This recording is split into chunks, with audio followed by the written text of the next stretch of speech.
So today we're going to do a little simple face frame, keeping the length throughout the bottom, just bringing this up a little bit and connecting it to her longest piece. Someone named Cray Steve XO says, that's my bestie. hey Chelsea. Am I saying that weird? Cray Steve? Her last name is Stevie. Oh, okay. Yeah. So we're holding it at about 45 degrees here, it looks like. Yes. I'm going to come in, take my razor. You can see Dylan's working above his fingers with the razor. That's a big difference of, using a razor and using a scissor. When you're using a scissor, you're cutting inside your fingers, holding on to your guide. When you're using a razor, you're actually letting your guide go, working on top of your fingers. What kind of a stroke are you using right now? You thinking about... Go ahead. It's more like wide, like I'm opening it up more and more as I go down to make it softer. Okay. When we talk about the stroke of the razor, we're generally talking about just how big are the movements of the razor. Are they big movements or are they small movements? Because a razor can be a very accurate tool, but it can also be a very loose tool. And the bigger the movements, the softer those lines are going to get. I got my creep friend TJ on here. It just says stroke with a smiley face. Very nice, TJ. Look at that. That's really, really beautiful movement. So when you take this next section down, hold on to the hair and show them what's left in your fingers. Because I think that's a really cool point of using the razor, is that when you cut with the razor, you have a mirror image in your fingers of what's left on the hair. So you can see his guide there. That's where we're cutting. So he's going to slide just past the guide. Gets that razor kind of revved up. And you can see he's holding on to some hair here. So that hair right there, the texture in your fingers is an exact replica, mirror image of what's left here on the head. So if you see a lot of consistency in your fingers, you're going to see consistency here on the head as well. Can you touch on how he's holding the razor? And do you have any razor recommendations? I definitely would recommend, so this is our brand's razor. It's a fancy razor. You can get it at Fancy Scissors on Instagram or fancyscissors.com, and it comes out on Monday at 3 p.m. Eastern Standard Time. It will be available at fancyscissors.com. Super affordable. Comes in white and rose gold. Takes a plie feather blade. So right now you can see the way he's holding it. He's palming the razor right now. And when you're palming the razor, you're holding the razor with your pointer finger, locking the razor up. So let's look at that. So you can see in his finger right now, he's holding the razor with his pointer finger, then using his thumb and middle finger to hold and manipulate the comb, which will be a little different than what you do when you're, working with a scissor. I'm just clipping that back. And then when he's actually cutting, his thumb and pointer finger come together to grip the razor. So we bring those two fingers together just like that. Perfect. And then he's working with just finger movement. So not moving his wrist a bunch, not moving his elbow and his arm a bunch, controlling that movement in his fingers. And then you can literally see that texture and how perfectly even those strokes are. Because you can see all of those lines come to the same place right there, which is exactly what you want to see. Beautiful work. Thanks.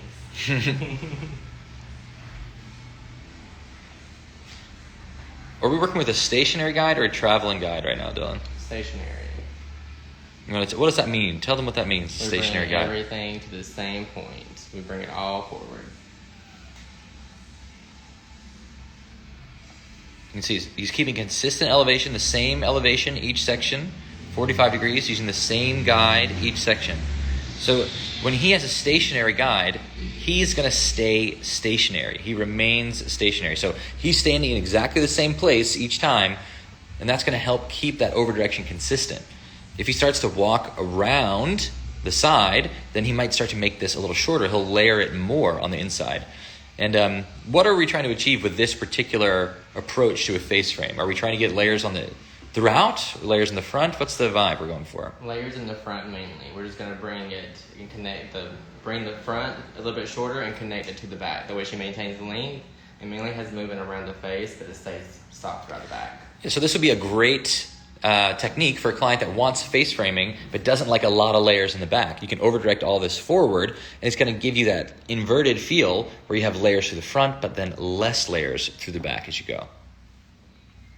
And so we just got that little bit at the end there. And this, I mean, a razor can be an accurate tool. It doesn't have to be really wild. We can just knock out a couple little hairs when we want to.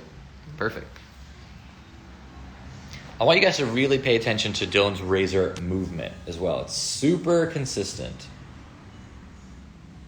What I like to do is when someone starts to work here, I like to stress them out. Yes. And I'm like, guess what? You've got 10 minutes, you're going live. And we're going to post it later, and everyone's going to see it. And I'm going to cry when I get home. Well, you're doing great, so you shouldn't. Rachel says, I want to be you when I grow up. She's talking about you. I thought you meant Dylan. So pulling that all forward. Look, he's taken the time to really comb that section out too, so you have consistent tension the whole way through. How long have you been cutting hair, Dylan? 6 years. 6 years he's been cutting hair. And we're always improving, so we're always taking classes. And I've been doing hair for 14 years, and we're still taking classes all the time. Ben and I were at Premier Orlando trying to knock in as many lessons as we possibly could with the time that we had there. Cosmetology student says, I find your videos better than the teachers. Oh, awesome. Thank you. I appreciate that. Well, we're trying to keep it very simple, easy to understand. We said we want simple techniques that have impactful results, stuff that you can use to create and recreate looks for your clients. And that's why we have these little systems that we like to follow. Is, you know, we teach the theory, the fundamentals of cutting, and then all cutting is just mixed up fundamental techniques. So we're trying to teach you these things so that you can recreate the looks. One of the biggest things I hear from clients that's a complaint is that they come in, they love their haircut the first time, and then they say, oh, they could just never get it right the next time or the time after. And I think having strong fundamentals and systems to follow is going to be a big way to keep up that work for your clients each appointment, rather than just, randomly getting lucky and getting it right. So look, just these couple little hairs at the bottom, that's all we need to connect. We've got a guide here, new hair to cut there. So he slides just past the guide, strong tension in his fingers, taking that bottom corner. Perfect movement there. You can see what you're looking for. If you were looking at this from the front, we want to see this nice little short to long feeling there and keeping that length at the bottom. A lot of mistakes I think people make, like look at his subsectioning right now. It's a vertical subsection. So this is basically vertical. It could be, you could have it slightly diagonal, but if a lot of people make their section like this when they're doing a face frame, and then your line will end up matching that line, and you'll take too much of that corner off, and you'll end up giving them more of a mullety kind of shape, which is cool when you want a mullety shape, but not cool when you don't. Let's see, is that Leanne Scissorhands? We do teach classes at our salon. We have our last hands-on class of the year, November 21st at our salon. We've got, I believe, 4 demo tickets left and 3 hands-on tickets left. It's called Bob's Shags Pixies. It's a hands-on class. It could also be a demo if you want to come in the afternoon. If you get the hands-on ticket, it includes the demo ticket. We're going to have a presentation doing a bunch of haircuts in the afternoon and a hands-on lesson cutting 3 different haircuts in like the mid-morning to mid-afternoon. So if you want to take that class, you can go to the link in my bio. It'll open up my little link tree thing, and you can see a section that says in-person education or hands-on classes. Click that link and snag that ticket before you miss out on that chance, because there's only 3 of those tickets left. Let's see if I can tag. I'll try to pin the info. November 21st, class in Georgia.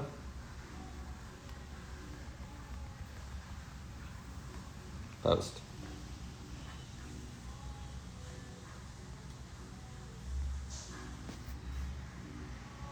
In that class, we're going to work with a scissor and we're going to work with a razor. So you'll do some scissor cutting, you'll do some razor cutting, you'll do wet cutting, you'll do dry cutting, and you'll do some styling. It's a really great class. We always say, if you can do a bob, a shag, and a pixie, and you can do variations of those 3 haircuts, then you can be a successful hair cutter in the salon. So this is a perfect class for any skill level, whether it's revisiting stuff you already know to help master it better or just refresh your memory, or if it's brand new techniques If you're in school, just out of school, you definitely want to take this class. What age is still using unprofessional shaver to cut hair? What? I don't know what that means. We're going to skip that because I don't know what you're talking about. At what point do you stop sectioning hair for the face frame? Well, that's a great question, right? So we have a stationary guide here. So we're going to keep working back until we run out of hair that reaches that face frame. But there is no, we always say there's no absolutes in cutting. So if you wanted your layers to just have a few soft pieces around the face, you could take one section and just do it one time. If you want those layers to connect all the way through, then you have to keep going until you run out of hair that will reach. So he'll keep working these sections, bringing it all forward until that hair doesn't reach that face frame anymore. Which is now. Oh, okay, perfect. So let's show them that. So we'll take our next section. So this is salon reality, right? So your client might already have layers in the back. So if they do, when you take your next section, you'll pull it forward and we'll just see, does anything connect?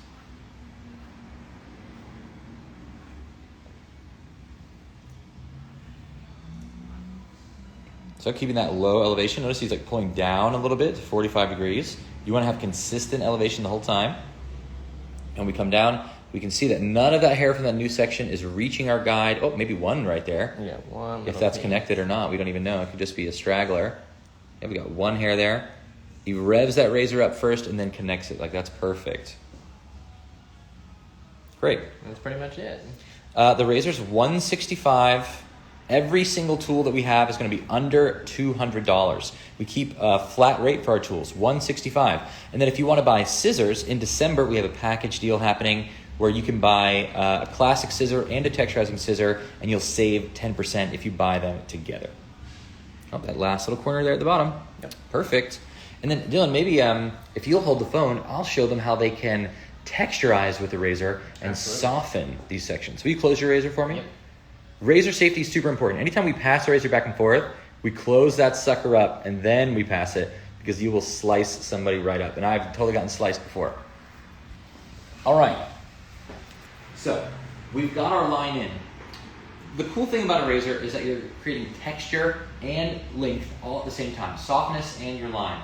But let's say that you felt like after you finished your line, even though it creates softness, that it felt a little too heavy, right? We can go back in with the razor and texturize very similar to a scissor. One thing that I want to think about is I want the texture to live on the inside of this and not on the surface. So I'm going to section like this, kind of opposite, and then we're going to flip this over like this. And then we're going to do something called tipping with the razor. So I'm looking at what looks heavy here. So let's get kind of close on this if we can. I'm thinking what looks heavy in this section. I want to be able to see through the section essentially. So I'm like, all right, it looks kind of lighter there and there, but it looks heavy there. So we're going to tip through with a razor right now. So we're going to comb, good tension. I'm going to use just the very top of the razor. And we're going to lightly move through that section, loosening that hair up a little bit. And then we'll comb that out. I'm like, all right, we look softer there. We have a little bit more weight right here. So we'll come back in and just knock out that weight where we need it until we start to get a balance of weight there. And we can keep going through that section. So we'll keep subdividing this. I'm going to bring it over the top so that I'm working on the underside of the section.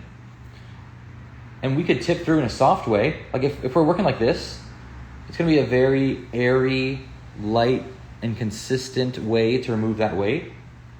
But let's say that we wanted bold weight removal. We can do that too if we want to see more big corners come out.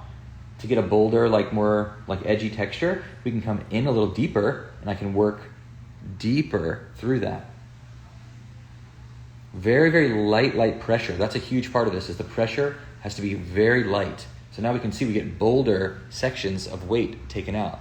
And it's just going to give us a softer finish. So we'll keep going through that. Maybe this will be one of our last sections here. Notice I'm picking it up and over the top like that. All right, we're soft here. You see how there's not a lot of weight in this section right there? But then this section right there is heavy. So I'm going to ignore where it's already soft. And then I'm going to come and balance that weight a little bit through this area. Just loose razor movement. Very, very light pressure. And now when you see what I mean by the underside, as we flipped it here, when this comes back to style, this all will sit on the top, and that way any of those little short pieces will live on the inside of that section, so you don't get any like weird little flyaways and stuff like that. And then when I'm showing it to a client, we often check a face frame like this when we're looking at it, like for our sake.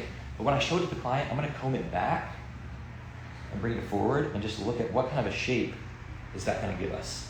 You can see it gives this really beautiful like frame around the cheekbone, around the jaw. When she puts her hair up, she'll have this nice little ponytail shape that falls out. And by loosening it up, it just lets this hair breathe a little bit more, or we can even scrunch it and start to get wavy looks as well. A razor is a great way to bring out the wave in somebody's hair. If they have very straight hair, you can razor through it, create some negative space, scrunch it for them, and show them like, oh, you can do a little scrunch and go feeling.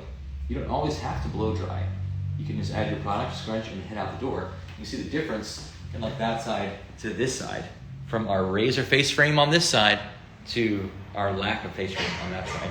And just really gives you a big change, very impactful results with super simple and recreatable techniques. So, thanks for tuning in.